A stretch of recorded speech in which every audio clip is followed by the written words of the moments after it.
En général, lorsqu'on parle de plantes méditerranéennes, il s'agit d'une plante adaptée à ce type de climat méditerranéen ou simplement qui vient de la région méditerranéenne. Les plantes méditerranéennes sont souvent appréciées pour leur résistance à la chaleur, à la sécheresse, à des sols pauvres en nutriments.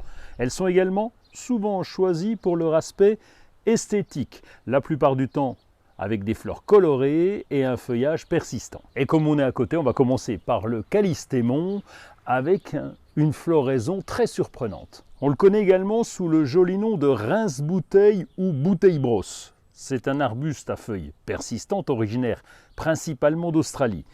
Il appartient à la famille des myrtacées. Ce qui rend le callistémon particulièrement attrayant, ce sont ses fleurs éclatantes et colorées qui se forment en grappes au sommet des branches. C'est les étamines filamenteuses qui donnent cet aspect de brosse. Elles peuvent être rouges, roses, jaunes, oranges ou crème selon la variété. La floraison a généralement lieu au printemps et un petit peu en été. Et on continue avec Grevillea qui a quelques similitudes avec le callistémon. Il existe plus de 360 espèces différentes de Grevillea, lui aussi originaire d'Australie. Ce sont des arbustes à feuilles persistantes appartenant à la famille des Proteaceae. Ils ont une grande diversité de formes et de tailles. Ça va de quelques centimètres à plusieurs mètres de haut. La forme des feuilles peut varier selon les espèces. Les fleurs sont caractéristiques et très surprenantes. Elles sont en forme de grappe, de pinceau ou de plumeau. Elles sont généralement riches en nectar et attirent les insectes pollinisateurs. On change de registre avec le palmier, en l'occurrence le palmier nain Caemerops humilis. C'est une plante emblématique des régions méditerranéennes. Le feuillage persistant peut atteindre de 5 à 10 mètres de haut selon l'espèce et évidemment les conditions de croissance.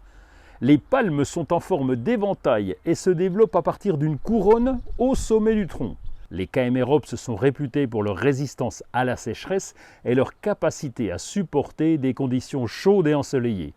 Ils peuvent tolérer des sols pauvres et rocailleux et tenir quand même jusqu'à moins 10 degrés. Impossible de parler de plantes méditerranéennes sans parler évidemment de l'olivier. Ses feuilles sont persistantes avec un tronc très noueux et des branches étalées. Les petites fleurs de l'olivier sont blanches et regroupées en grappes. Les fruits, vous connaissez, ce sont les olives qui sont de couleur verte au début de leur croissance et noires lorsqu'elles sont mûres. L'arbre est également apprécié pour son aspect esthétique, avec son feuillage persistant. L'olivier est bien adapté au climat méditerranéen, avec une résistance à la sécheresse et une tolérance à des sols pauvres en nutriments. Il peut vivre pendant plusieurs siècles, ce qui en fait un symbole de longévité.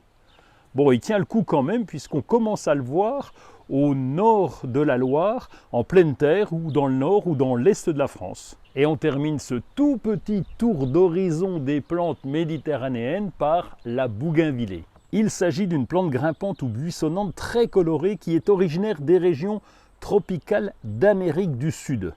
Elle est connue pour ses bractées colorées qui entourent les petites fleurs. Les bractées peuvent être de différentes couleurs, rose, rouge, violet, orange, voire blanche. Ces bractées, en fait, ce sont des feuilles modifiées qui ont donné à la plante cet attrait très coloré. La bougainvillée peut s'accrocher à des supports tels que des treillis, des murs à l'aide de ses tiges épineuses. Elle peut également être cultivée comme un buisson en taillant régulièrement ses branches. Toutes ces plantes sont plus ou moins sensibles au froid et lorsqu'on habite dans une région où les hivers sont plutôt frais, il convient de les protéger pour ne pas qu'elles gèlent, ne pas les exposer en dessous de 0 degré.